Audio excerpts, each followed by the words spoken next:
ಸ್ತುತಿಸಿ ಹೊಗಳುವೆನು. ನಮ್ಗೆ ಇಷ್ಟೊಂದು ಭಾಗ್ಯ, ನಮ್ಮ ದಿನನಿತ್ಯದ ಜೀವನದಲ್ಲಿ ನಮಗೆ ಸ್ತುತಿಸುವಂತ ಭಾಗ್ಯ ಸಿಕ್ಕಿದೆ, ಸಂತೋಷದಲ್ಲಿ ಸ್ತುತಿಸುವಂತ ಭಾಗ್ಯ ಸಿಕ್ಕಿದೆ. ನಾವು ಮತ್ತೊಂದು ಬಾರಿ ಇದನ್ನು ಹಾಡುವ, ನಾವು ಜೀವಿಸುವ ದಿನಗಳೆಲ್ಲ ನಿನ್ನ ಸ್ತುತಿಸಿ ಹೊಗಳುವೆನು. ಯಾಕಂದರೆ ಯೇಸು ರಾಜ ಮಾಡಿದ ಉಪಕಾರ ನಮ್ಮ ಜೀವಿತದಲ್ಲಿ ಎಷ್ಟೋ ಉಪಕಾರ ಮಾಡಿದ್ದಾರೆ. ನಾವು ಈಗ ಉಳಿದಿರುವುದೇ ದೊಡ್ಡ ದೇವರ ಒಂದು ಕೃಪೆ ಆಗಿದೆ. ಹಲ್ಲೆಲೂಯಾ. ಮತ್ತೊಂದು ಬಾರಿ ಹಾಡುವ, ನಾ ಜೀವಿಸುವ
ಒಂದು ಸಾಮುವೇಲ ಪುಸ್ತಕ ಅದರಲ್ಲಿ 3ನೇ ಅಧ್ಯಾಯ ಅದರಲ್ಲಿ 1ರಿಂದ ಕೆಳಗಿನ ವಾಕ್ಯವನ್ನು ಯಾರಾದರೂ ಓದಬಹುದು. First Samuel chapter 3 verses 1. ಬಾಲಕನಾದ ಸಾಮುವೇಲನು ಎಲಿಯನ ಕೈ ಕೆಳಗಿದ್ದುಕೊಂಡು ಯೆಹೋವನ ಸೇವೆ ಮಾಡುತ್ತಿದ್ದನಷ್ಟೇ. ಆ ಕಾಲದಲ್ಲಿ ದೈವೋಕ್ತಿಗಳು ವಿರಳವಾಗಿದ್ದವು, ದೇವ ದರ್ಶನಗಳು ಅಪರೂಪವಾಗಿದ್ದವು.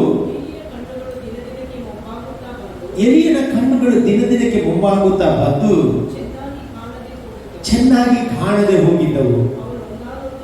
ಅವನು ಒಂದಾನೊಂದು ರಾತ್ರಿ ತನ್ನ ಸ್ಥಳದಲ್ಲಿ ಮಲಗಿದ್ದನು. ಸಾಮುವೇಲನು ಯೆಹೋವನ ಮಂದಿರದಲ್ಲಿ ದೇವರ ಮಂಜೂಷವಿದ್ದ ಸ್ಥಳದಲ್ಲಿ ಮಲಗಿದ್ದನು. ಆಗ ದೇವದೀಪವು ಇನ್ನೂ ಉರಿಯುತ್ತಿರುವಾಗಲೇ ಯೆಹೋವನು ಸಮುವೇಲನನ್ನು ಕರೆದನು.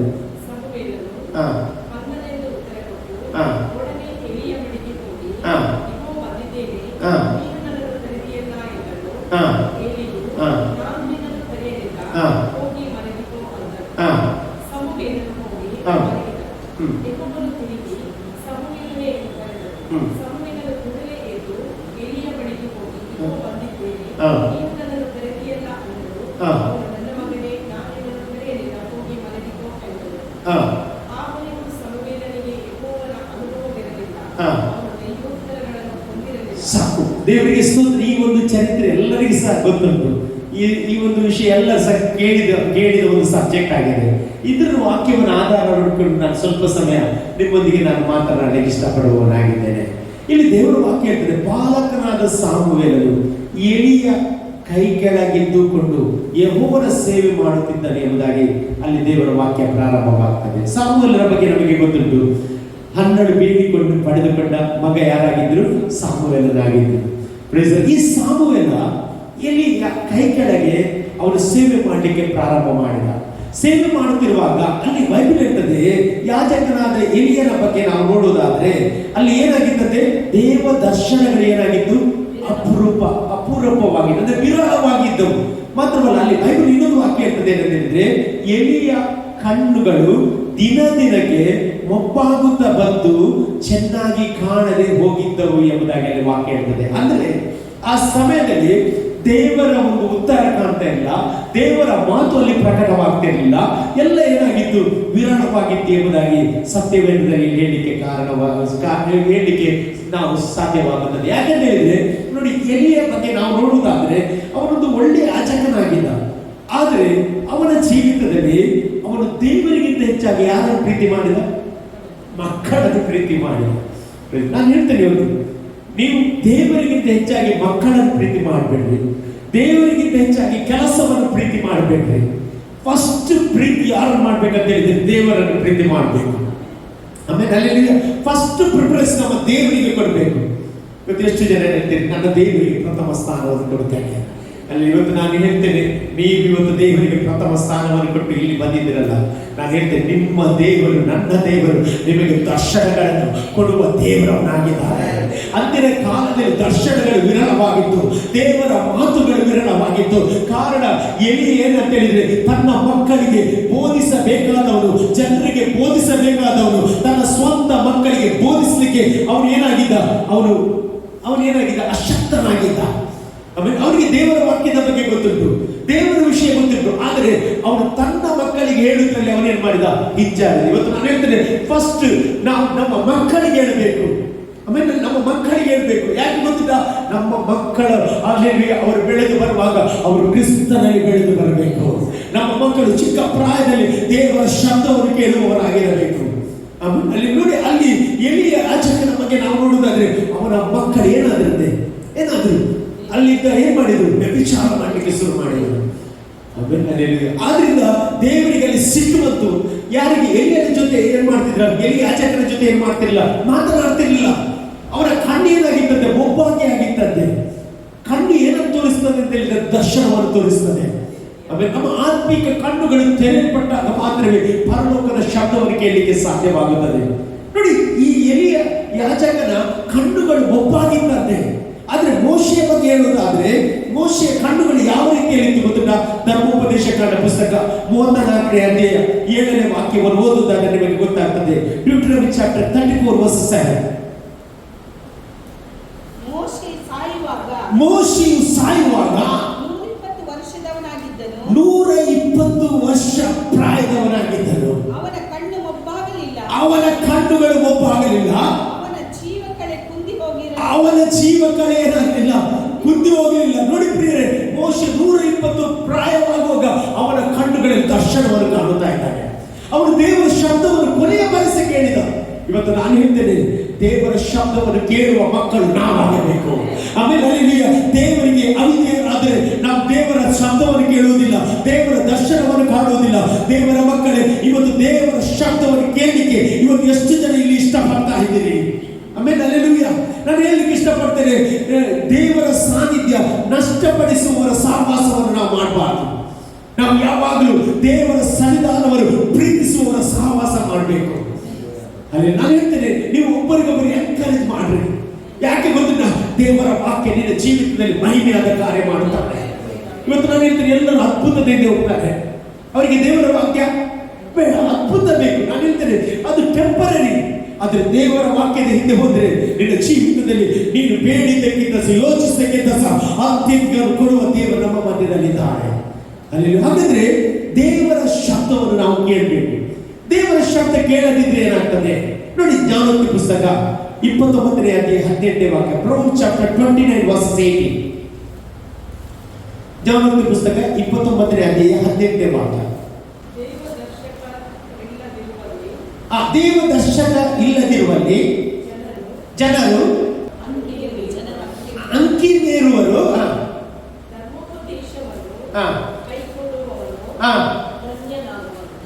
ಧರ್ಮೋಪದೇಶವನ್ನು ಕೈಗೊಳ್ಳುವವನು ಏನಾಗ್ತಾರೆ, ಧನ್ಯರಾಗ್ತಾರಂತ.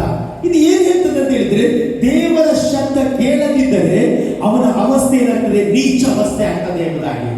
ಆಮೇಲೆ ವಸ್ತ ಆಗ್ತದೆ. ನಾನು ಹೇಳ್ತೇನೆ, ನೀವು ಯಾವಾಗಲೂ ದೇವರ ವಾಕ್ಯವನ್ನು ಕೇಳುವವನಾಗಿರಬೇಕು. ದೇವರ ಶಬ್ದವನ್ನು ಕೇಳುವವರಾಗಿರಬೇಕು. ಎಲ್ಲಿ ಮೊದಲು ಕೇಳ್ತಾ ಇದ್ದ, ಆದ್ರೆ ಈಗ ಅವನು ಕೇಳ್ತಾ ಇರಲಿಲ್ಲ. ಅವನ ದರ್ಶನ ನಷ್ಟಪಡಿಸಿದ, ಅವನು ದೇವರೊಂದಿಗೆ ಒಡನಾಟವನ್ನು ನಷ್ಟಪಡಿಸಿದ. ಹಾಗಾಗಿ ಅನ್ನನು ಪ್ರಾರ್ಥನೆ ಮಾಡುವಾಗ ಅವನ ಹೃದಯದ ಕೂಗು ಯಾರಿಗೆ ಗೊತ್ತಾಗ್ಲಿಲ್ಲ, ಎಲ್ಲಿಗೆ ಗೊತ್ತಾಗ್ಲಿಲ್ಲ. ಅವನು ಏನ್ ಹೇಳ್ತಾನೆ, ನೀನು ಮದ್ಯಪಾನ ಮಾಡಿ ಏನ್ ಮಾಡಿದ್ದಿ, ಪ್ರಾರ್ಥನೆ ಮಾಡ್ತಿದ್ದಿ. ಒಂದು ಸಾಧಾರಣ ಒಂದು ಸ್ತ್ರೀ ಪ್ರಾರ್ಥನೆ ಮಾಡೋದು ಅರ್ಥ ಮಾಡುವಷ್ಟು ಅವನಿಗೆ ಆ ಒಂದು ಬುದ್ಧಿ ಇಲ್ಲ. ಕಾರಣ ಏನಂತ ಹೇಳಿದ್ರೆ, ಅವನು ದೇವರಿಂದ ಏನ್ ಮಾಡಿದ್ದಾನೆ, ಆ ಒಂದು ಗಿಫ್ಟ್ ಅನ್ನು ಕಳೆದುಕೊಂಡ ವ್ಯಕ್ತಿ ಆಗಿದ್ದ.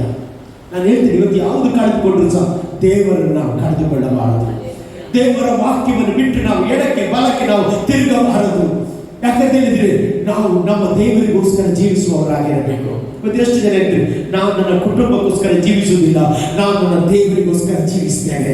ಯಾಕಂದ್ರೆ ನನ್ನನ್ನು ಉಂಟು ಮಾಡಿದವನು ಆತನಾದ್ರಿಂದ, ನಾನು ಆತನವರಾದ್ರಿಂದ ನನ್ನನ್ನು ನಡೆಸುವವನು ಆತನಾಗಿದ್ದಾನೆ. ನನ್ನ ತಲೆಯನ್ನೆತ್ತುವಂತೆ ಮಾಡುವವನು ಆತನಾಗಿದ್ದಾನೆ. ನನ್ನ ಗೌರವವನ್ನು ಕಾಪಾಡುವವನು ಆತನಾಗಿದ್ದಾನೆ ಎಂಬುದಾಗಿ ಎಷ್ಟು ಜನ ಈ ಒಂದು ಸಾಯಂಕಾಲದ ವೇಳೆ ಹೇಳಿ ಇಷ್ಟಪಡ್ತಾ ಇದ್ದೀರಿ? ಆಮೇಲೆ ಹಲ್ಲೆಲೂಯಾ. ಎಲ್ಲರೂ ಅಲ್ಲಿ ಆ ಸಮಯದಲ್ಲಿ ಆ ಎಲಿ ಯಾಜಕನು ದರ್ಶನವನ್ನು ಕಳೆದುಕೊಂಡ. ಅವನ ಕಣ್ಣು ಮೊಬ್ಬಾಗುತ್ತಾ ಹೋಗ್ತಾ ಉಂಟು. ದೇವರ ಭಯಭಕ್ತಿಯಲ್ಲಿ ಮಕ್ಕಳನ್ನು ನಡೆಸುವುದರಲ್ಲಿ ವಿಫಲನಾದ. ಆದ್ರಿಂದ ಅವನ 2 ಮಕ್ಕಳು ಹೋಗ್ಲಿ ಮತ್ತು ಪಿನೆಸರ್ ಏನಾದ್ರು ಒಂದೇ ದಿವಸದಲ್ಲಿ ಏನಾದ್ರು ಸತ್ತು ಹೋದರೆ ಅಂತ ವಾಕ್ಯ ಹೇಳ್ತದೆ. ದರ್ಶನ ನಷ್ಟಪಡಿಸಿದವರ ಜೀವಿತ, ಕುಟುಂಬ ಅದೇನಾಗ್ತದೆ, ಅದು ಹಾಳಾಗ್ತದೆ. ಇವತ್ತು ನಿನ್ನ ಕುಟುಂಬ ಒಳ್ಳೆದಾಗಬೇಕಾ, ನೀನು ದೇವರ ವಾಕ್ಯವನ್ನು ಪ್ರೀತಿಸಬೇಕು, ದೇವರ ವಾಕ್ಯದಲ್ಲಿ ಆನಂದ ಪಡಬೇಕು. ಅದಕ್ಕೆ ಕೀರ್ತನೆ 1:1 ಹೇಳ್ತದೆ, ಯಾವನು ದುಷ್ಟರ ಆಲೋಚನೆಯಂತೆ ನಡೆಯದೆ, ಪಾಪಾತ್ಮರ ಮಾರ್ಗದಲ್ಲಿ ನಿಂತುಕೊಳ್ಳದೆ, ಧರ್ಮ ನಿಂದಕರೊಡನೆ ಕೂತುಕೊಳ್ಳದೆ, ಯೆಹೋವನ ಧರ್ಮಶಾಸ್ತ್ರದಲ್ಲಿ ಆನಂದ ಪಡುವವನು ಅವನು ಧನ್ಯನಾಗಿದ್ದಾನೆ ಎಂಬುದಾಗಿ ವಾಕ್ಯ ಹೇಳ್ತದೆ. ಹಾಗಾದ್ರೆ ಇವತ್ತು ಯಾರು ಧನ್ಯರು? ದೇವರ ವಾಕ್ಯವನ್ನು ಪ್ರೀತಿಸುವವನೇ ಧನ್ಯನಾಗಿದ್ದಾನೆ. ಇವತ್ತು ಅನೇಕರಿಗೆ ಸಮಾಧಾನ ಇಲ್ಲ. ಯಾಕೆ ಸಮಾಧಾನ ಇಲ್ಲ ಗೊತ್ತು? 119ನೇ ಕೀರ್ತನೆ 165ನೇ ವಾಕ್ಯ ಓದಿ ನೋಡಿ. Psalm 119 verses 165. 119ನೇ ಕೀರ್ತನೆ 165ನೇ ವಾಕ್ಯ. ನಿನ್ನ ಧರ್ಮಶಾಸ್ತ್ರವನ್ನು ಪ್ರೀತಿಸುವವರಿಗೆ, ನಿನ್ನ ಧರ್ಮಶಾಸ್ತ್ರವನ್ನು ಪ್ರೀತಿಸುವವರಿಗೆ ಸಂಪೂರ್ಣ ಸಮಾಧಾನವಿರುತ್ತದೆ. ಸಂಪೂರ್ಣ ಸಮಾಧಾನ ಇರುತ್ತದೆ. ಅಂತವರಿಗೆ ವಿಘ್ನಕರವಾದದ್ದೇನೂ ಇರುವುದಿಲ್ಲ. ಜನ ಸಂತೋಷ ಪಡ್ತೇನೆ. ಹಲ್ಲೆಲೂಯಾ ಹೇಳ್ರಿ, ನಾನು ದೇವರ ವಾಕ್ಯವನ್ನು ಪ್ರೀತಿಸ್ತೇನೆ. ಇವತ್ತು ನಿಮಗೆ ಸಮಾಧಾನ ಸಿಗ್ಲಿಕ್ಕೆ ಕಾರಣ ಏನು? ದೇವರ ವಾಕ್ಯ. ನನಗೆ ನೀನು ವಾಕ್ಯವನ್ನು ಪ್ರೀತಿಸಿದ ನಿನಗೆ ಸಮಾಧಾನ, ನಿನಗೆ ವಿಘ್ನಕರವಾದ ಸಂಭವಿಸುವುದಿಲ್ಲ. ನಾವು ಅಪಶಕ್ತ ಮಾಡಬಾರ್ದು, ನಾವು ಸಂಶಯ ಪಡಬಾರ್ದು, ಡೌಟ್ ಮಾಡಬಾರ್ದು. ಡೌಟ್ ಪಟ್ಟರೆ ಅದೇ ನಿನಗೆ ಎಫೆಕ್ಟ್ ಆಗ್ತದೆ. ಆಮೇಲೆ ಯೋಗ ಯಾವಾಗ ಸೇರಿಸಿದ, ನಾನು ಏನನ್ನು ಯೋಚಿಸಿದೆ ಅದೇ ನನಗೆ ಬರ್ತದೆ. ಇವತ್ತು ನಾನು ಹೇಳ್ತೇನೆ, ನನ್ನ ದೇವರ ಬಗ್ಗೆ ನನಗೆ ವಿಶ್ವಾಸ ಇರಬೇಕು, ನನಗೆ ದೇವರ ವಾಕ್ಯದಲ್ಲಿ ವಿಶ್ವಾಸವಿರಬೇಕು. ಅಲ್ಲಿ ಇವತ್ತು ದೇವರ ವಾಕ್ಯವನ್ನು ಪ್ರೀತಿಸುವ ದೇವರ ಮಕ್ಕಳೇ, ನೀನು ದೇವರ ವಾಕ್ಯವನ್ನು ಪ್ರೀತಿಸುವುದು ಅಂದ್ರೆ ದೇವರನ್ನೇ ಪ್ರೀತಿಸುತ್ತೀಯ ಅಂತ ಅದರ ಅರ್ಥ. ಎಲಿ ಯಾಜಕನು ತನ್ನ ದರ್ಶನವನ್ನು ನಷ್ಟಪಡಿಸಿಕೊಂಡ, ದೇವರೊಂದಿಗೆ ಒಂದು ಮಾತುಗಳನ್ನು ಕೇಳುವುದರಲ್ಲಿ ವಿಫಲನಾದ. ಅಂತ ಒಂದು ಸಂದರ್ಭದಲ್ಲಿ ಅಲ್ಲಿ ಸಾಮುವೇಲ ಬಾಲಕನು ಅವನ ಜೊತೆ ನಡೆಸ್ತಾ ಇದ್ದಾನೆ. ಅವನ ಜೊತೆ ಇರುವಾಗ ಅಷ್ಟ ತನಕ ಆ ದರ್ಶನದ ಶಬ್ದ, ದೇವರ ಶಬ್ದ ಯಾರು ಸಹ ಕೇಳ್ತಿರ್ಲಿಲ್ಲ. ಎಲಿಯನ್ ಸಹ ಮತ್ತೆ ಬಿಟ್ಟಿದ್ದ. ಅಂತ ಒಂದು ಸಂದರ್ಭದಲ್ಲಿ ಅಲ್ಲಿ ಬೈಬಲ್ ಇರ್ತದೆ, ಸಾಮುವೇಲನು ಎಲ್ಲಿದ್ದಂತೆ, ಅದೇ ಫಸ್ಟ್ ಸಾಮುವೇಲ್ ಚಾಪ್ಟರ್ 3 ವರ್ಸಸ್ 2 ಅಲ್ಲಿ ಏನ್ ಬರ್ತಿದೆ?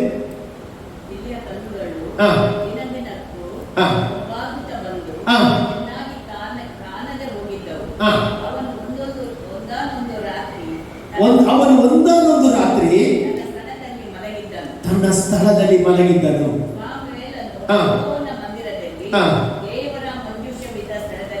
ನೋಡಿ, ಸಾಮುವೇಲನು ದೇವರ ಮಂಜೂಷವಿದ್ದ ಸ್ಥಳದಲ್ಲಿ ಏನ್ ಮಾಡಿದ? ಮಲಗಿದ್ದನು. ದೇವರ ಮಂಜೂಷ ಅಂತ ಹೇಳಿದ್ರೆ ದೇವರ ಸಾನ್ನಿಧ್ಯ, ದೇವರ ಸಾನ್ನಿಧ್ಯ. ಇವತ್ತು ನೀವು ದೇವರ ಸಾನ್ನಿಧ್ಯದಲ್ಲಿ ಇದ್ದೀರಿ. ನಾನು ಹೇಳ್ತೇನೆ, ಈ ಸಾನ್ನಿಧ್ಯದಲ್ಲಿ ನಿಮಗೆ ಬಿಡುಗಡೆ ಉಂಟು, ಈ ಸಾನ್ನಿಧ್ಯದಲ್ಲಿ ಸೌಖ್ಯ ಉಂಟು, ಈ ಸಾನ್ನಿಧ್ಯದಲ್ಲಿ ಅಸಾಧ್ಯವಾದ ಕಾರ್ಯ ದೇವರು ಸಾಧ್ಯ ಮಾಡ್ತಾನೆ. ಯಾಕಂದ್ರೆ ನನ್ನ ದೇವರು ಸರ್ವಶಕ್ತನಾದ ದೇವರಾಗಿದ್ದಾನೆ.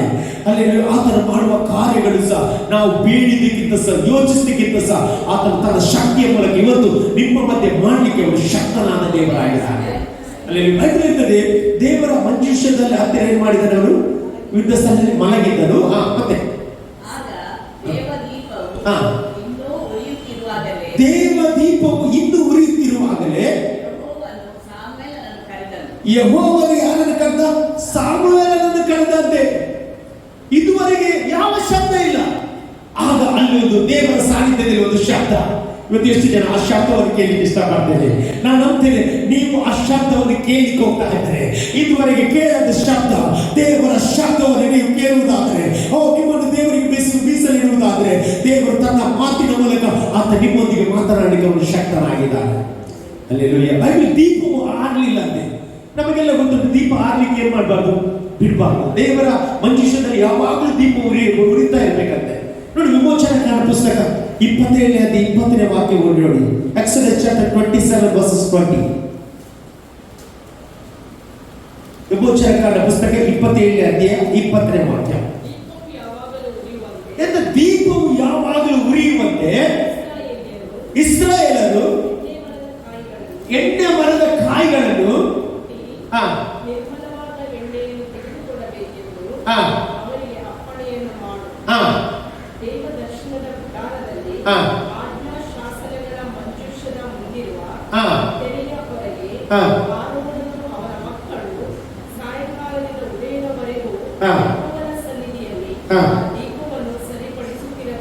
ಏನಂದ್ರೆ ದೀಪವನ್ನು ಏನ್ ಮಾಡ್ಬೇಕಂತೆ?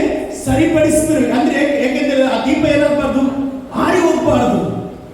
ಅಲ್ಲಿ ಸಾಮುವೇಲನು ಏನ್ ಮಾಡ್ತಿದ್ದಾನೆ? ದೇವರ ಮಂಜೂಷದ ಹತ್ತಿರ ಮಲಗಿದ್ದಾನೆ. ರಾತ್ರಿ ನಿದ್ರಿಲ್ಲ. ಅವನಿಗೆ ದೇವರ ಒಂದು ದೀಪದ ಬಗ್ಗೆ ಅವನಿಗೆ ಆಸಕ್ತಿ.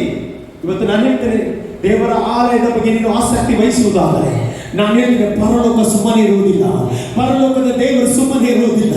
ನೀನು ದೇವರಿಗೋಸ್ಕರ ಏನಾದರೂ ಮಾಡುವುದಾದ್ರೆ ಅದಕ್ಕೊಂದು ಪ್ರತಿಫಲ ದೇವರಿಟ್ಟಿದ್ದಾನೆ, ಅದಕ್ಕೊಂದು ರಿವಾರ್ಡ್ ದೇವರಿಟ್ಟಿದ್ದಾನೆ. ನೀನು ದೇವರಿಗೆ ಸಮಯ ಕೊಡುವಾಗ ದೇವರು ನಿನಗೆ ಸಮಯ ಕೊಡುತ್ತಾನೆ, ನಿನ್ನ ಕುಟುಂಬಕ್ಕೆ ಸಮಯ ಕೊಡುತ್ತಾನೆ.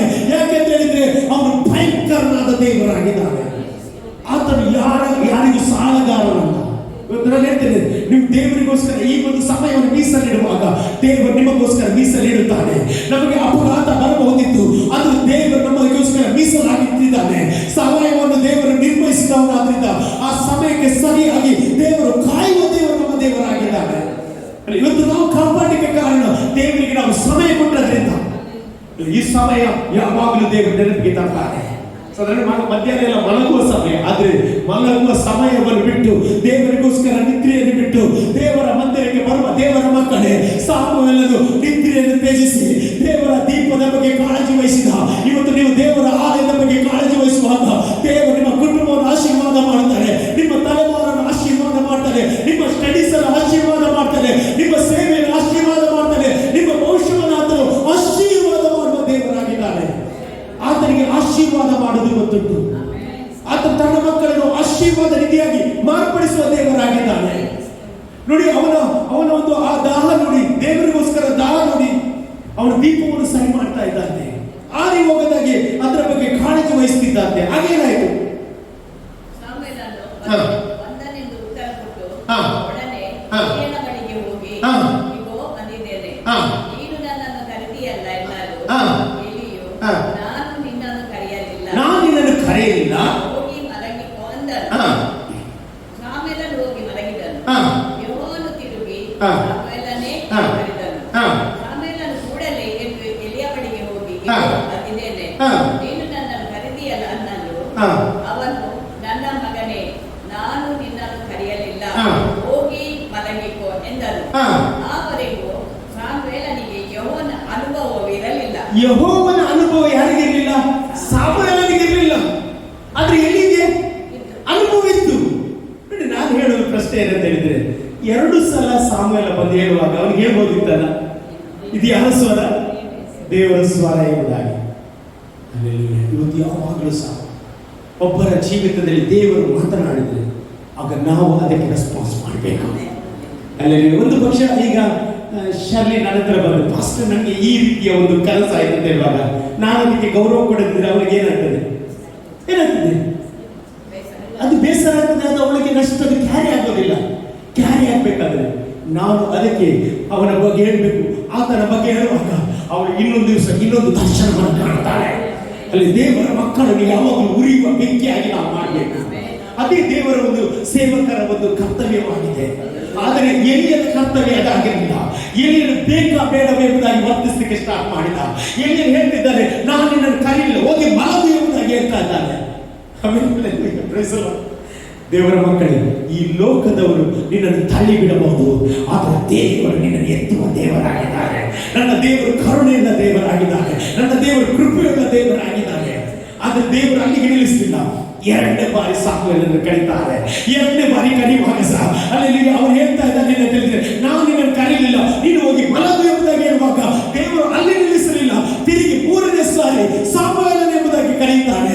ಆಗ ಎಲಿಯನಿಗೆ ಗೊತ್ತಾಗ್ತದೆ, ಇನ್ನು ನಾನು ಅವನನ್ನು ಹೋಗಂತ ಹೇಳಿದ್ರೆ ನನ್ನ ದೇವರು ಬಿಡುವುದಿಲ್ಲ, ನನ್ನ ದೇವರು ಬಿಡುವುದಿಲ್ಲ. ಅವನಿಗೆ ನಾನು ತಿಳಿಸ್ತೇನೆ, ಅವನಿಗೆ ತಿಳಿಸುತ್ತಿದ್ದೇನೆ, ನಾನು ಕೇಳ್ತಾ ಇಲ್ಲ.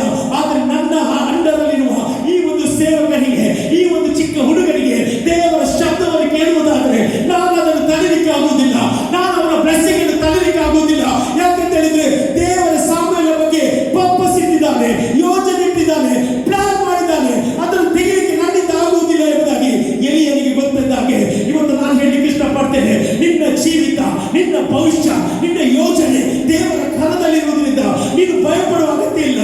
ಮನುಷ್ಯರು ನಿನಗೆ ಏನು ಮಾಡಲಿಕ್ಕೆ ಆಗುವುದಿಲ್ಲ. ದೇವರು ನಿನಗೋಸ್ಕರ ಸಂಕಲ್ಪ ಮಾಡಿದ್ದೆ, ಅದು ದೇವರು ನೆರವೇರಿಸುವ ದೇವರಾಗಿದ್ದಾನೆ. ಹಲ್ಲೆಲೂಯಾ. ದೇವರ ಉದ್ದೇಶವನ್ನು ಯಾರು ತೆಗಿಲಿಕ್ಕೆ ಆಗುವುದಿಲ್ಲ. ಹಲ್ಲೆಲೂಯಾ.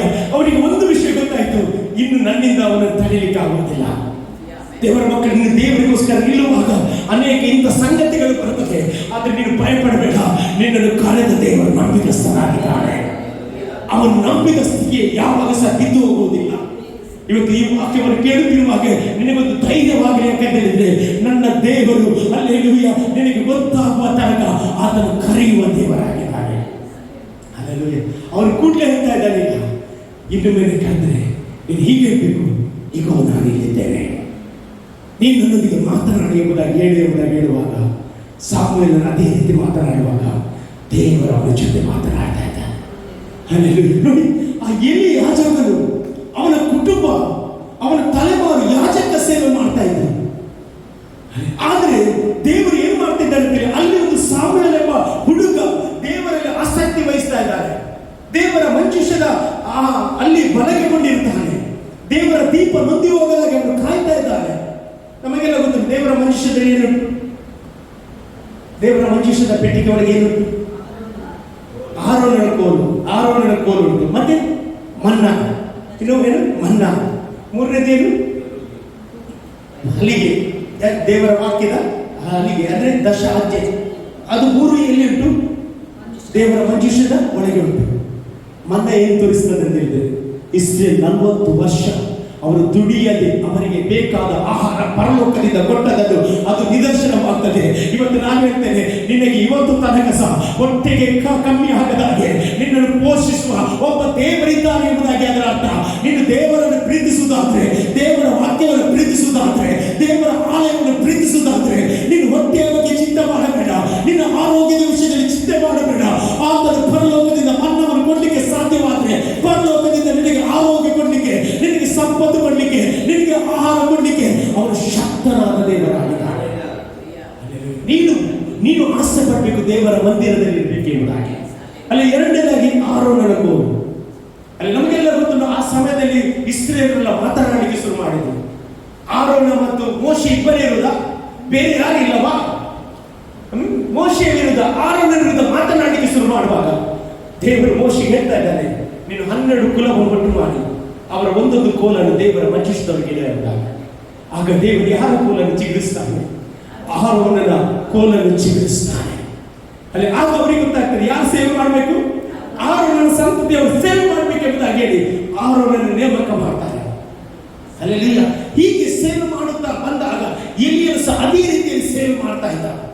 ಆದರೆ ಎಲಿಯನು ಮಕ್ಕಳನ್ನು ಪ್ರೀತಿಸಿದ್ರಿಂದ, ಅವನ ಮಕ್ಕಳನ್ನು ಪ್ರೀತಿಸಿದ್ರಿಂದ, ಅವನ ಮಕ್ಕಳಿಗೆ ದೇವರ ವಾಕ್ಯದ ವಿಷಯ ಹೇಳೋದ್ರಿಂದ, ಅವರನ್ನು ಪಾಪದಲ್ಲಿ ಹೋಗ್ಲಿಕ್ಕೆ ಬಿಟ್ಟ ಕಾರಣ ಅವನ ತಲೆಮಾರಿನಲ್ಲಿ ನಿಲ್ಲಿಸಿ ಸಾಮುವೇಲ ಪ್ರವಾದಿಯ ಒಂದು ಹೊಸ ತಲೆಮಾರನ್ನು ದೇವರು ಎಬ್ಬಿಸುವುದನ್ನು ದೇವರ ವಾಕ್ಯದಲ್ಲಿ ಕಾಣಲಿಕ್ಕೆ ಸಾಧ್ಯ. ಇವತ್ತು ನಾನು ಹೇಳಲಿಕ್ಕೆ ಇಷ್ಟಪಡ್ತೇನೆ, ನಿನ್ನನ್ನು ಸಹ ದೇವರು ಎಬ್ಬಿಸಲಿಕ್ಕೆ ಹೋಗ್ತಾ ಇದ್ದಾನೆ. ತನ್ನ ನಾಮದ ಮಹಿಮೆಗೋಸ್ಕರ ನಿನ್ನ ಕುಟುಂಬವನ್ನು ಎಬ್ಬಿಸಲಿಕ್ಕೆ ಹೋಗ್ತಾ ಇದ್ದಾನೆ, ನಿನ್ನ ಮಕ್ಕಳನ್ನು ಎಬ್ಬಿಸಲಿಕ್ಕೆ ಹೋಗ್ತಾ ಇದ್ದಾನೆ. ಯಾಕೆಂದ್ರೆ ಅವನ ವಾಗ್ದಾನಗಳು ನಿನಗೆ ತಿಳಿಯಲಿಕ್ಕೆ ಆಗಲಿಕ್ಕೆ ಸಾಧ್ಯ ಇಲ್ಲ. ಆದರೆ ನೀನು ದೇವರನ್ನು ಪ್ರೀತಿಸುವಾಗ ನಿನ್ನ ಹಿತಕ್ಕಾಗಿ ಎಲ್ಲ ಕಾರ್ಯವನ್ನು ಅನುಕೂಲವಾಗಿ ಅದನ್ನು ಮಾಡುವಾಗ. ಆಮೇಲೆ ಹಲ್ಲೆಲೂಯಾ. ನೋಡಿ ಪ್ರಿಯರೇ, ಅವನು ದೇವರ ಶಬ್ದವನ್ನು ಕೇಳ್ತಾ ಇದ್ದಾನೆ.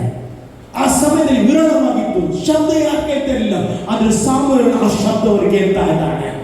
ನೋಡಿ ಆ ವಾಕ್ಯ ಓದುವಾಗ ನಿಮಗೆ ಗೊತ್ತಾಗ್ತದೆ. ಅದೇ 1 Samuel chapter 3 verses 19 ಇಂದ ಓದಿ. 19 ಇಂದ ಸಮುವೇಲನು ದೊಡ್ಡವನಾಗುತ್ತಾ ಬಂದನಷ್ಟೇ ಯೆಹೋವನು ಅವನೊಡನೆ ಇದ್ದದರಿಂದ ಅವನ ಪ್ರವಾದನೆಗಳಲ್ಲಿ ಒಂದೂ ಬಿದ್ದು ಅವನ ಪ್ರವಾದನೆಯಲ್ಲಿ ಏನು ಮಾಡಲಿಲ್ಲ, ಒಂದು ಸಹ ಬಿದ್ದು ಹೋಗಲಿಲ್ಲಂತೆ. ಯಾಕೆ? ಸಾಮುವೇಲ ದೇವರಿಗೆ ಡೆಡಿಕೇಟ್ ಆದ ವ್ಯಕ್ತಿ ಆಗಿದ್ದ. ನಾನು ಹೇಳ್ತೀನಿ, ನೀನು ಸಭೆಯೊಂದಿಗೆ ಡೆಡಿಕೇಟ್ ಆಗುವಾಗ, ದೇವರ ಸೇವಕರೊಂದಿಗೆ ಡೆಡಿಕೇಟ್ ಆಗುವಾಗ ನಿನ್ನ ಪ್ರವಾದನೆ ಬಿದ್ದು ಹೋಗೋದಿಲ್ಲ. ಎಷ್ಟು ಜನ ನಂಬ್ತೇನೆ? ನಾನು ನಂಬ್ತೇನೆ. ಹಲ್ಲೆಲೂಯಾ. ನೀನು ಮಾತನಾಡಿದ ಶಬ್ದ ಅದು ದೇವರು ನೆರವೇರಿಸ್ತಾನೆ. ನೀನು ನಂಬಿಕೆಯಿಂದ ಬಿತ್ತಿದ ಬೀಜ ಅದು ಕಾರ್ಯ ಮಾಡಲಿಕ್ಕೆ ಹೋಗ್ತಾ ಉಂಟು. ಫೇತ್ನಿಂದ ಮಾತನಾಡುವಾಗಲೇ ದೇವರು ಮಾಡ್ತಾನೆ. ನಿನಗೆ ಗೊತ್ತಿಲ್ಲದೆ ನಿನ್ನ ಬಾಯಲ್ಲಿ ಬರುವ ಶಬ್ದಗಳು ದೇವರು ಕ್ರಿಯೆ ತರ್ತಾನೆ. ಹಲ್ಲೆಲೂಯಾ. ನಾನು ಹೇಳ್ತೇನೆ, ನೀವು ದೇವರ ಆತ್ಮ ಪಶ್ಚರಾಗಿ ಏನು ಮಾತಾಡ್ತೀರಿ ಅದೇ ದೇವರು ಮಾಡ್ತಾನೆ. ಕೆಲಸ ನಾವು ಯೋಚಿಸುವುದೇ ಇಲ್ಲ, ಆದ್ರೆ ದೇವರ ಆತ್ಮನ ಆ ಸಮಯದಲ್ಲಿ ಏನ್ ಮಾಡ್ತಾರೆ, ಆ ಒಂದು ಮಾತುಗಳು ನಮ್ಮ ಬಾಯಲ್ಲಿ ಇಡ್ತಾನೆ. ಎರವರಿಗೆ ಹೇಳ್ತಾರೆ, ನಾನು ನನ್ನ ಮಾತುಗಳು ನಿನ್ನ ಬಾಯಲ್ಲಿ ಇಡ್ತೇನೆ ಎಂಬುದಾಗಿ. ದೇವರ ಮಾತುಗಳು ಇರುವಾಗಲೇ ಅಲ್ಲಿ 100ಕ್ಕೆ 100 ಕಾರ್ಯವಾಗ್ತದೆ. ಸಾಮುವೇಲ ಪ್ರವಾದನೆ ಒಂದು ಸಹ ಬಿದ್ದು ಹೋಗ್ಲಿಲ್ಲ. ಮತ್ತೆ ಬಾಕಿ ಓದಿ. ಯೆಹೋವನು ಅವನನ್ನು ತನ್ನ ಪ್ರವಾದಿಯನ್ನಾಗಿ ನೇಮಿಸಿಕೊಂಡದ್ದು, ಯೆಹೋವನು ಅವನನ್ನು ತನ್ನ ಪ್ರವಾದಿಯಾಗಿ ನೇಮಿಸಿಕೊಂಡದ್ದು ದಾನ್ ಊರಿನಿಂದ ಬೆರ್ಷೆಬದವರೆಗಿದ್ದ ಎಲ್ಲಾ ಇಸ್ರಾಯೇಲರಿಗೆ ಗೊತ್ತಾಯಿತು. ನೋಡಿ, ಸಾಮುವೇಲನ ಬಗ್ಗೆ ಯಾರಿಗೆ ಸಹ ಗೊತ್ತಿರಲಿಲ್ಲ. ಆದ್ರೆ ಒಂದು ಸಾಮುವೇಲನ ಜೊತೆ ದೇವರು ಮಾತನಾಡಿದ್ರಿಂದ ಅವನ ವಿಷಯ ಎಲ್ಲರಿಗೂ ಗೊತ್ತಾಯಿತು. ಮತ್ತೆ ಎಷ್ಟು ಜನ ಆಸೆ ಪಡ್ತಾ ಇದ್ದಾರೆ, ದೇವರು ನನ್ನೊಂದಿಗೆ ಮಾತನಾಡ್ತಾನೆ. ಎಷ್ಟು ಜನ ಆಸೆ ಪಡ್ತಾ ಇದ್ದಾರೆ, ದೇವರು ಈ ಪಟ್ಟಣದ ಬಗ್ಗೆ ನನಗೆ ಮಾತನಾಡು, ಈ ಸಭೆಯವರ ಬಗ್ಗೆ ಮಾತನಾಡು, ಈ ಜನರ ಬಗ್ಗೆ ನನ್ನೊಂದಿಗೆ ಮಾತನಾಡಿ ಎಂಬುದಾಗಿ ಎಷ್ಟು ಜನ ಆಸೆ ಪಡ್ತಾ ಇದ್ದಾರೆ. ದೇವರು ಮಾತನಾಡುವಾಗಲೇ ಅವನ ಹೆಸರು ಪ್ರಖ್ಯಾತಿಗೆ ಬರ್ತದೆ. ಅಲ್ಲಿ ಸಾಮುವೇಲನ ಜೊತೆ ದೇವರು ಮಾತನಾಡಿದ, ಅವರ ಪ್ರವಾದನೆ ಒಂದು ಸಹ ಬಿದ್ದು ಹೋಗಲಿ. ಮುಂದೆ ಓದಿ. ಯೆಹೋವನು ಶಿಲೋವಿನಲ್ಲಿ ದರ್ಶನ ಕೊಡುವುದಕ್ಕೆ ಪ್ರಾರಂಭಿಸಿ ತನ್ನ ವಾಕ್ಯದಿಂದ ಸಮುವೇಲನಿಗೆ ತನ್ನನ್ನು ಪ್ರಕಟಿಸಿಕೊಳ್ಳುತ್ತಾ ಬಂದನು. ತನ್ನ ವಾಕ್ಯದಿಂದ ಸಾಮುವೇಲನಿಗೆ ತನ್ನನ್ನು ಪ್ರಕಟಿಸಿಕೊಳ್ಳುತ್ತಾ ಬಂದನು ಎಂಬುದಾಗಿ. ಹಾಗಾದ್ರೆ ದೇವರು ಯಾವುದರ ಮೂಲಕ ತನ್ನನ್ನು ಪ್ರಕಟಿಸುವುದು? ದೇವರ ವಾಕ್ಯದ ಮೂಲಕ. ಹಾಗಾದ್ರೆ ಇವತ್ತು ವಾಕ್ಯವನ್ನು ನೀವು ಯಾವಾಗಲೂ ಬಿಡಬಾರ್ದು, ವಾಕ್ಯ ಕೇಳುವುದನ್ನು ಬಿಡಬಾರ್ದು. ಇವತ್ತು ನೀವು ಎಷ್ಟು ವರ್ಷದಿಂದ ವಾಕ್ಯ ಕೇಳ್ತಾ ಇದ್ದೀರಿ, ಆದ್ರೆ ಪ್ರತಿ ಸರಿ ವಾಕ್ಯದಲ್ಲಿ ಸೇಮ್ ಇರ್ತದೆ, ಚೇಂಜ್ ಇರ್ತದೆ, ಎಲ್ಲ ಚೇಂಜ್ ಇರ್ತದೆ. ಯಾಕೆ? ಅದು ಮಾತನಾಡೋದು ದೇವರಾಗಿದ್ದಾನೆ. ಅಲ್ಲಿ ಹೊಸ ಹೊಸ ಮಾತುಗಳು, ಹೊಸ ಹೊಸ ರೆವಲ್ಯೂಷನ್ಗಳನ್ನು ದೇವರು ಕೊಡುತ್ತಾನೆ, ರೇಮ ವರ್ಡ್ ಅನ್ನು ದೇವರು ಕೊಡುತ್ತಾನೆ. ಯಾಕಂದ್ರೆ ಈ ವಾಕ್ಯ ಬರೆದದ್ದು ಅದು ಮನುಷ್ಯನಲ್ಲ, ದೇವರಾದ್ರಿಂದ. ಇದನ್ನು ಮಾತನಾಡುವುದು ದೇವರ ಆತ್ಮನೇ ಆದ್ರಿಂದ ಇವತ್ತು ದೇವರ ವಾಕ್ಯಕ್ಕೋಸ್ಕರ ನಿಮ್ಮನ್ನು ಬಿಟ್ಟುಕೊಡ್ರಿ ಪ್ರಿಯರೇ. ಆಮೇಲೆ ಅಲ್ಲಿ ಕೆಲವರಿಗೆ ದೇವರ ವಾಕ್ಯ ಬೇಡ, ಪ್ರಾರ್ಥನೆ ಬೇಕಷ್ಟೇ, ಪ್ರೇಯರ್ ಬೇಕಾದ್ರೆ ಲಾಸ್ಟ್ ಬರ್ತಾರೆ. ಕೆಲವರೆಲ್ಲ ಹಾಗೆ ಲಾಸ್ಟಿಗೆ ಎಲ್ಲ ವಾಕ್ಯ ಎಲ್ಲ ಆದ್ಮೇಲೆ ಲಾಸ್ಟ್ ಎಂಡ್ ಆಗುವಾಗ ಪ್ರಾರ್ಥನೆಗೆ ಮಾತ್ರ ಬರ್ತಾರೆ. ಅದು ನಾನು ಹೇಳ್ತೇನೆ, ದೇವರ ವಾಕ್ಯ ನಮಗೆ ಬಹಳ ಇಂಪಾರ್ಟೆಂಟ್ ಆಗಿದೆ. ಆಮೇಲೆ ನೋಡಿ, ದೇವರ ವಾಕ್ಯದಲ್ಲಿ ನೀವು ಆಮೋಸನ ಪುಸ್ತಕ 8ನೇ ಅಧ್ಯಾಯ 11ನೇ ವಾಕ್ಯ ಓದಿ ನೋಡಿ. Amos chapter 8 versus 11. ಇಂತಿರುತ್ತಾನೆ, ಆಹಾ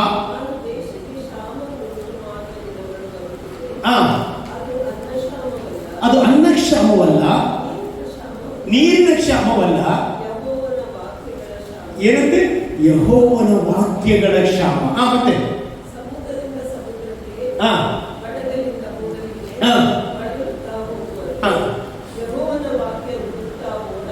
ಯೆಹೋವನ ವಾಕ್ಯವನ್ನು ಹುಡುಕುತ್ತಾ ಓಡಾಡುವರು, ಆದರೂ ಅದು ಏನ್ ಮಾಡುವುದಿಲ್ಲ, ಸಿಕ್ಕುವುದಿಲ್ಲ. ಅಂದ್ರೆ ದೇವರ ವಾಕ್ಯ ಸಿಕ್ಕದ ಕಾಲಗಳು ಬರುತ್ತದೆ. ಇವತ್ತು ಕಡೆ ಕಾಲ ಆಗಿದೆ. ದೇವರ ವಾಕ್ಯ ಯಾರು ಹೇಳ್ತಾ ಇಲ್ಲ, ರಿಪೆಂಟೆನ್ಸ್ ಬಗ್ಗೆ ಹೇಳ್ತಾ ಇಲ್ಲ. ಅದೇ ನಾನು ಇವತ್ತು ಹೇಳ್ತೇನೆ, ನೀನು ದೇವರ ವಾಕ್ಯವನ್ನು ಕೇಳುವಾಗ ದೇವರ ಕಡೆಗೆ ತಿರುಗಿದರೆ ಮಾತ್ರ ಆಶೀರ್ವಾದ. ದೇವರ ವಾಕ್ಯ ನಿನಗೆ ಎಂಬುದಾಗಿ ಸ್ವೀಕಾರ ಮಾಡುವಾಗ ಮಾತ್ರವೇ ಅದು ಆಶೀರ್ವಾದವಾಗಿದೆ. ನೋಡಿ, ಆ ಕಾಲದಲ್ಲಿ ಎಂತಾಯಿತು? ದರ್ಶನಗಳು ವಿರಳವಾಗಿತ್ತು, ದೇವರ ಮಾತುಗಳು ವಿರಳವಾಗಿತ್ತು, ಪ್ರವಾದಿಯ ಜೊತೆ ದೇವರು ಮಾತನಾಡ್ತಿರಲಿಲ್ಲ. ನೋಡಿ, ಇನ್ನೊಂದು ವಾಕ್ಯ ನೋಡಿ, ಕೀರ್ತನೆಗಳ ಪುಸ್ತಕ 74ನೇ ಕೀರ್ತನೆ 9ನೇ ವಾಕ್ಯ, Psalm 74 verses 9.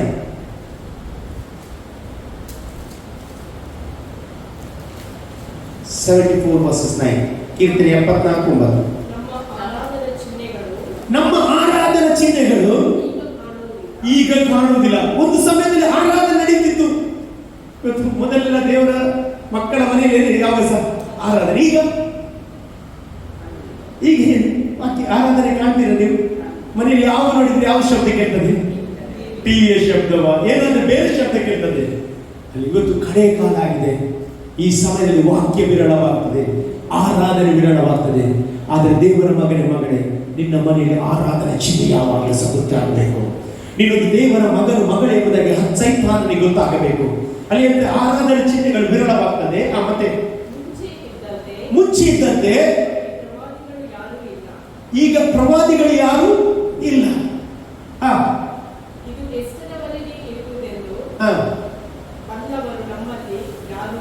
ಹಾಗಾದ್ರೆ ನೋಡಿ, ದೇವರ ಸ್ವರ ಕೇಳುವುದು ಬಹಳ ಇಂಪಾರ್ಟೆಂಟ್ ಆಗಿದೆ.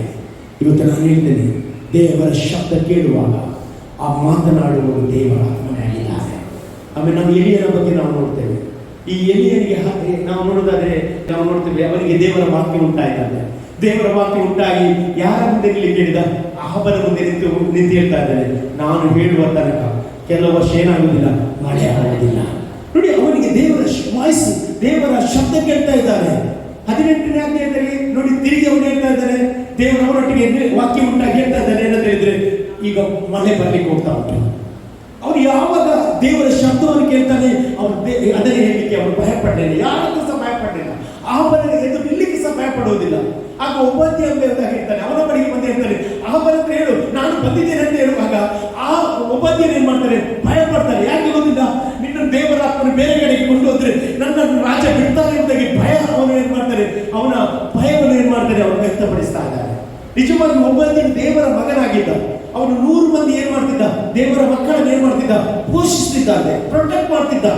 ಹಾಗಾಗಿ ಅವನು ಹೇಳುವ, ಇಲ್ಲ ನೀನು ಅವನನ್ನು ಕರೆ, ನಾನು ಇಲ್ಲಿರ್ತೇನೆ ಎಂಬುದಾಗಿ ಹೇಳುವಾಗ ಅವನು ಹೋಗಿ ಕರೆಯುವಾಗ ಅವನು ಹೇಳ್ತಾನೆ, ಅಲ್ಲಿ ಅಹಬನು ಎಲಿಯನ ಮುಂದೆ ಬರುವಾಗ ಹೇಳುವಾಗ, ಇಸ್ರಾಯೇಲರಿಗೆ ಕೇಡನ್ನು ಬರಮಾಡಿದಾತನೇ ಎಂಬುದಾಗಿ ಅವನ ಪ್ರಶ್ನೆ ಕೇಳುವಾಗ ಎಲಿ ಹೇಳ್ತಾನೆ, ಕೇಡನ್ನು ಬರಮಾಡಿದ ನಾನಲ್ಲ, ನೀನು ದೇವರ ನಂಬದ ಕಾರಣ, ದೇವರ ಪ್ರವಾದಿಯನ್ನು ನೀನು ನಿರಾಕರಿಸಿದ್ರಿಂದ ಈ ಒಂದು ಕಷ್ಟ ನಿನಗೆ ಬಂತು ಎಂಬುದಾಗಿ ಹೇಳ್ತಾ ಇದ್ದಾರೆ. ನಂತರ ನಾವು ಇನ್ನೊಂದು ವಿಷಯ ನಾನು ಹೇಳಿಕ್ಕೆ ಇಷ್ಟಪಡ್ತೇನೆ. ಏನಂತ ಹೇಳಿದ್ರೆ, ನಂತರ ನಾವು ನೋಡ್ತೇವೆ, ಅಹಬನಿಗೆ ಒಂದು ನಾಬೋದನ ತೋಟ ಏನಾಯಿತು, ದ್ರಾಕ್ಷ ತೋಟ ಏನಾಯ್ತು, ಇಷ್ಟ ಆಯ್ತು. ಇಷ್ಟ ಆಗುವಾಗ ಅಲ್ಲಿ ದೇವರ ವಾಕ್ಯ ಹೇಳ್ತದೆ, ಇಜಬೇಲನ ಮೂಲಕ ಏನ್ ಮಾಡ್ತಾರೆ, ಆ ಒಂದು ತೋಟವನ್ನು ಯಾರು ಪಡೆದುಕೊಳ್ತಾರೆ, ಅಹಾಬನು ಪಡೆದುಕೊಳ್ತಾನೆ. ಅಹಾಬನು ಪಡೆದುಕೊಳ್ಳುವಾಗ ಅಲ್ಲಿ ಎಲಿಯನನ್ನು ದೇವರು ತಿರುಗಿ ಯಾರ ಬಳಿ ಕಳಿಸ್ತಾರೆ, ಅಹಾಬನ ಬಳಿಗೆ ಕಳಿಸ್ತಾರೆ. ಅಹಾಬನ ಹತ್ರ ಮಾತನಾಡ್ತಾರೆ ದೇವರು. ಏನ್ ಹೇಳ್ತಾರೆ ಅಂತ ಹೇಳಿದ್ರೆ, ಅಲ್ಲಿ ನಿನ್ನ ರಕ್ತವನ್ನು ನಾಯಿ ನೆಕ್ಕುವಂತೆ ನಾನು ಮಾಡ್ತೇನೆ ಎಂಬುದಾಗಿ. ಆಗ ಬೈಬಲ್ ಹೇಳ್ತದೆ, ಪ್ರಾರ್ಥನೆ ಮಾಡ್ತಾನೆ. ಏನು ಪ್ರಾರ್ಥನೆ ಮಾಡ್ತಾನೆ ಅಂತ ಹೇಳಿದ್ರೆ, ಅವನು ಹೇಳ್ತಾನೆ, ತನ್ನ ಬಟ್ಟೆಯನ್ನು ಹರಿದು ದೇವರ ಬಳಿಗೆ ಪ್ರಾರ್ಥನೆ ಮಾಡಿ ಕೇಳ್ತಾನೆ, ದೇವರೇ ನನ್ನನ್ನು ಕ್ಷಮಿಸು, ನಾನು ತಪ್ಪು ಮಾಡಿದೆ ಎಂಬುದಾಗಿ ಅವನು ಓಡಾಡಿದ ನಿಮಿತ್ತವಾಗಿ ದೇವರು ಏನ್ ಮಾಡ್ತಾನೆ, ಅಹಾಬನನ್ನು ಏನ್ ಮಾಡ್ತಾನೆ, ಆ ಒಂದು ಮರಣವನ್ನು ಕೊಡುವುದಿಲ್ಲ. ಹೌದಲ್ಲ, ಕೊಡುವುದಿಲ್ಲ. ಯಾಕೆ? ಅವನು ರಿಪೆಂಟೆನ್ಸ್ ಆದ್ರಿಂದ, ದೇವರ ಕಡೆಗೆ ತಿರುಗಿದ್ರಿಂದ. ಆದ್ರೆ ಇಲ್ಲಿ ಎಲಿ ಹಾಗೆ ಮಾಡಲಿಲ್ಲ. ಎಲಿ ಏನ್ ಮಾಡಿದ ಗೊತ್ತುಂಟಾ? ದೇವರ ವಾಕ್ಯದಲ್ಲಿ ನಾವು ನೋಡ್ತೇವೆ ನೋಡಿ, ಅವನು ಸಾಮುವೇಲನಿಗೆ ಅವನ ಸಂಗತಿಯನ್ನು ಹೇಳುವಾಗ ಅವನು ಏನ್ ಮಾಡಿದ, ಅದೇ 1 ಸಾಮುವೇಲ ಪುಸ್ತಕ 3ನೇ ಅಧ್ಯಾಯ 18ನೇ ವಾಕ್ಯ.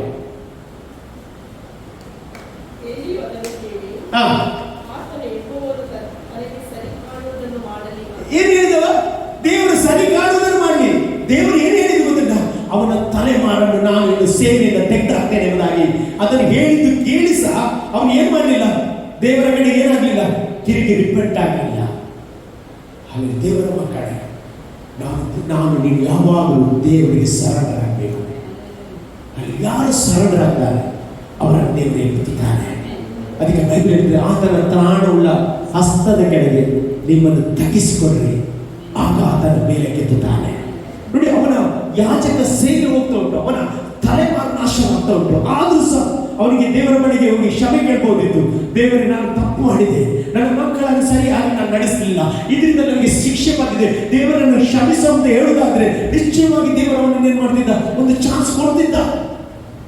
ನೋಡಿ, ಅಹಾಬನಿಗೆ ಕೊಟ್ಟ ದುಷ್ಟಾರಸ ಅವನಿಗೆ ಅಲ್ಲಿ ಚಾನ್ಸ್ ಕೊಟ್ಟರೆ ದೇವರು ಯಾರಿಗೆ ಸಹ ಕೊಡಲಿಕ್ಕೆ ಅವರು ಶಕ್ತನಾದ ದೇವರಾಗಿದ್ದಾನೆ. ದೇವರ ಸ್ವಭಾವ ಪ್ರೀತಿಸುವ ಸ್ವಭಾವ, ದೇವರ ಸ್ವಭಾವ ಕ್ಷಮಿಸುವ ಸ್ವಭಾವ. ಇವತ್ತು ದೇವರ ಮಕ್ಕಳೇ, ಈ ವಾಕ್ಯದ ಮುಂದೆ ನಮ್ಮನ್ನೇ ತಗ್ಗಿಸಿಕೊಳ್ಳುವ. ಈ ವಾಕ್ಯವನ್ನು ಬಿಟ್ಟು ಎಡಕ್ಕೆ ಬಲಕ್ಕೆ ತಿರುಗುವುದಾದ್ರೆ ನೀವು ಎಲ್ಲಿ ಹೋಗ್ತೀವಿ ಅಲ್ಲಿ ಸಕ್ಸಸ್ ಆಗ್ತೀವಿ. ಸಕ್ಸಸ್ ಎಂಬುದು ದೇವರ ವಾಕ್ಯದಲ್ಲಿ, ದೇವರ ಮಾತಿನಲ್ಲಿ ಅಡಕವಾಗಿದೆ. ಹಾಗಾಗಿ ನಮ್ಮನ್ನೇ ದೇವರ ಸನ್ನಿಧಾನದಲ್ಲಿ ಒಪ್ಪಿಸಿಕೊಳ್ಳುವ. ದೇವರಿಗೆ ಮತ್ತೆ ಎಲ್ಲ ಮಕ್ಕಳನ್ನು ಆಶೀರ್ವಾದ ಮಾಡಿ ದೇವರು ಇವತ್ತು ಇವರು ನಂಬಿಕೆಯಿಂದ ಈ ಭೋಜನದಲ್ಲಿ ಪಾಲು ತೆಗೆದುಕೊಳ್ಳುವಾಗ ಇದರಿಂದ ಇವರಿಗೆ ಎಲ್ಲ ಆಶೀರ್ವಾದಗಳನ್ನು ಕಾಣಲಿ ಕಾಣ್ತಾನೆ. ಇವರ ಜೀವಿತ ಹೀಗಿರುವುದಿಲ್ಲ. ಇವರನ್ನು ಜಯೋತ್ಸವಕ್ಕೆ ನೀನು ನಡೆಸಿ, ಅದಕ್ಕೆ ನಿಮಗೆ ಸ್ತೋತ್ರ. ಎಲ್ಲವೂ ನಿಮ್ಮ ಕರಗಳಿಗೆ ಒಪ್ಪಿಸಿ ಪ್ರಾರ್ಥನೆ ಮಹಿಮೆ ನಿನಗೆ ಯೇಸುವಿನ ನಾಮದಲ್ಲಿ ಬೇಡುತ್ತೇನೆ ತಂದೆ, ಆಮೆನ್. ಆಹಾ, ಹಲ್ಲೆಲೂಯಾ. ಅತ್ಯ ಆಶೀರ್ವಾದ ಪಡೆದುಕೊಳ್ಳೋಣ.